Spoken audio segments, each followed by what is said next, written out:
Good morning, Hojo staff, students, and families. Today is Thursday. I double checked. It is Thursday, September 3rd. Yatebin, we're ready to start our day. So everybody please stand. Eyes are on the flag. Voices are off. Bodies are still. Right hand over your heart.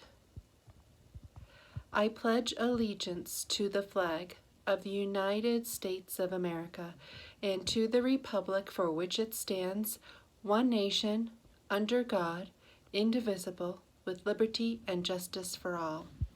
We, the people of the United States, in order to form a more perfect union, establish justice, ensure domestic tranquility, provide for the common defense, promote the general welfare, and secure the blessings of liberty to ourselves and our posterity, do ordain and establish this Constitution for the United States of America. Well, good morning, everyone. Welcome to Thursday. Ready to start our day. How about we listen to some music and you tell me what we're listening to? Okay, first up, we're going to go into our seasons, right? And who composed the four seasons? Antonio Vivaldi, that's right. And we're going to listen to one. Tell me which season this is.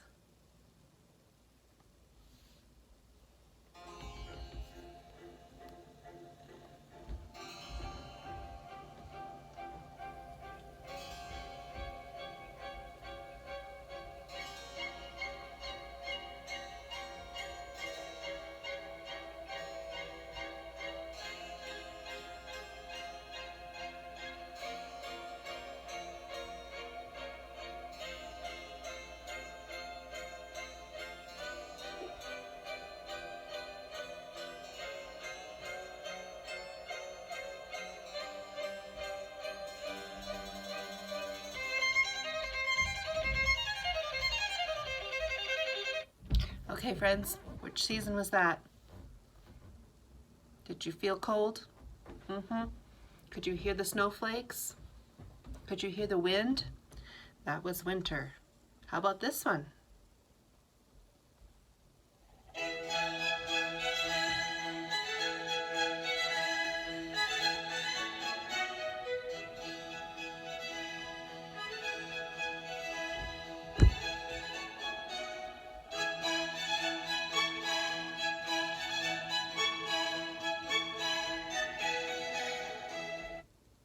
Spring.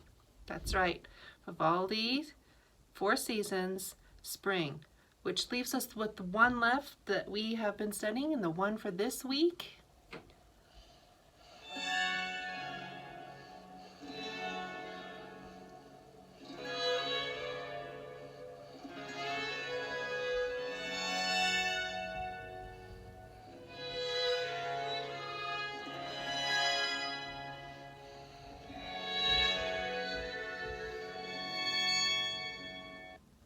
And that is summer. That's right. All with the strings. And do you see how the composer makes us feel different things by the way the tempo of the composition, or the way that they change the notes around makes it sound different, right? We have four seasons: long, hot summer, bright, happy, peppy spring, and freezing cold winter. So I wonder what autumn sounds like. Perhaps we'll know in a few weeks. Let's see, how about we try one piece. Oh, we haven't listened to this one in a while. Thinking caps on, ladies and gentlemen, and see if you can remember.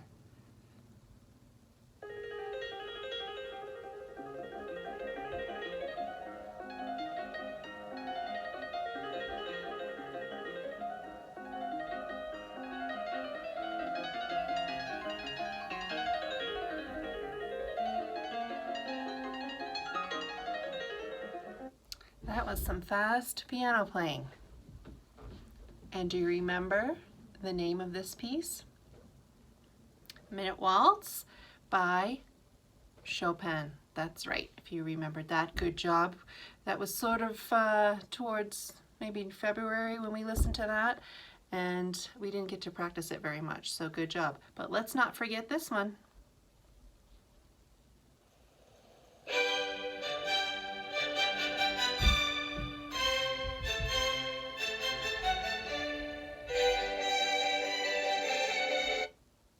Mozart's Eine kleine Nachtmusik, or Serenade number 13. Nice job. Okay. We could do that all day, or I could anyway, but we gotta move on. Other things to do, other things to learn. How about we do poetry next? Okay, what's our poem for the week? By Myself by Eloise Greenfield, right? African-American poet.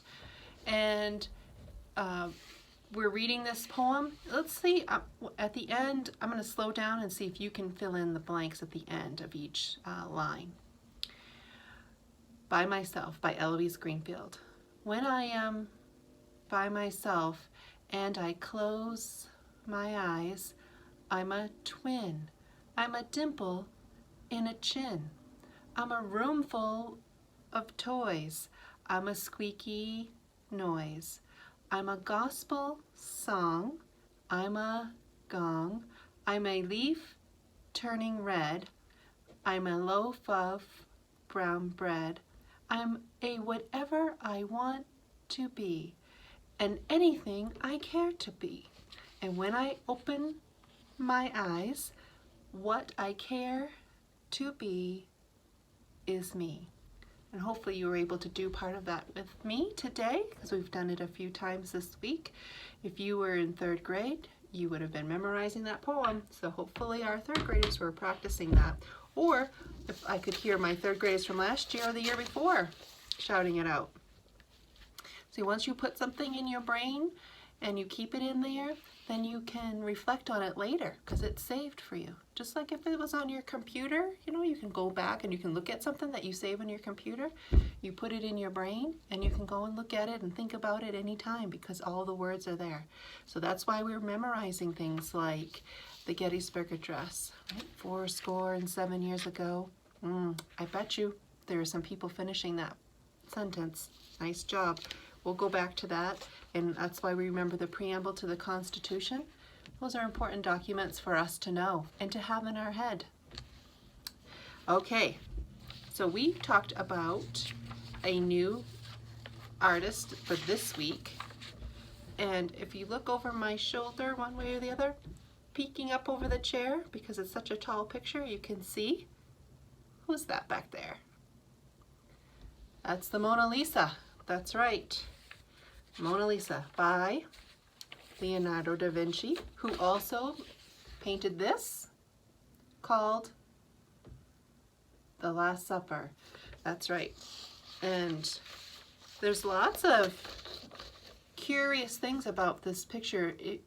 When you study art with Mr. Berg, there are lots of things about different shapes and things in here that there's even a show called, or in a book, The Da Vinci Code, because so many things are thought to be kind of hidden in there in the picture.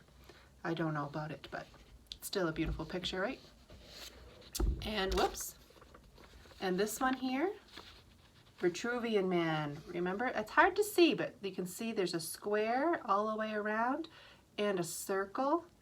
Because if a person stands with their arms outstretched and legs outstretched, and if we had a compass, remember the compass that we use in geometry? And if we don't do this at home, don't try it at home or on your brother or sister, because the compass has a very sharp point. But if you were to have that in your belly button, Leonardo da Vinci said, and you took that and you drew a circle around your body, all outstretched, that it would make a perfect circle. And if you were standing with your feet down and arms out, we can draw a perfect square around somebody. And so back in the time of the Renaissance, they were studying things about science and life and trying to figure out what the universe around them and what made sense. And they had very limited tools and not a lot of science to back things up because it was kind of just getting started. I mean, obviously there were some times back in ancient civilizations who had done some observations, and that's a lot of what science is. It's observations over time, and that the men of the Renaissance, including Leonardo da Vinci, were trying to figure out their world and trying to figure out man and the role of man in the world. And that's why it's so interesting to look back on all of the art from times gone by, so you can see what were people thinking. And because we know humanity has not changed too much as far as the way we react, the things that we want to believe and know, that really hasn't changed. And remember, this is about philosophy and religion and science and math all wrapped up in this one picture. So it's very interesting. If you ever, I guess it's hanging in Venice somewhere in a museum, and you can only see it every once in a while. They only open the doors for the public every once in a while. So maybe one day, if we are in Venice together, we'll go take a look and see. Hopefully one day we will do a trip like that for our seniors in high school. I'm looking forward to it. If only we had gone to Florida. That we were so close. We were a week away. One day, friends, one day. And Washington Crossing the Delaware, Manuel Loitza, and Renoir, girl with a watering can, and also Renoir, two sisters. Nice job. Tell me what this is? Washington Monument. That's right. Tell me what this is? U.S. Capitol Building. Correct. And this is the front of the White House, and this is the back of the White House. So if you see it on TV, or if you see the president standing out there, then you will know those pieces of architecture. Beautiful and works of art in themselves. No birthdays again today. There is one tomorrow though. No birthdays today. So happy on birthday, everyone. So announcements, I did send out some of the emails regarding school starting up next week. I have a few more to send out, and that has been a long, tedious process to have to look up every single person's email address individually, because I usually just send out a email to everyone, but because everyone has different schedules and times and requests, that's taking a bit of time to go and send out. So I've sent out a number of them last evening, and I'll be sending out some more today.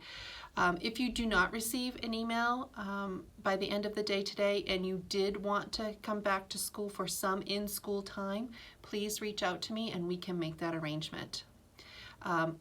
Those of you who are wondering about uniforms, we're not going to do uniforms right away. We're going to just order some new t-shirts with the new logo, and those will be available hopefully in a couple weeks.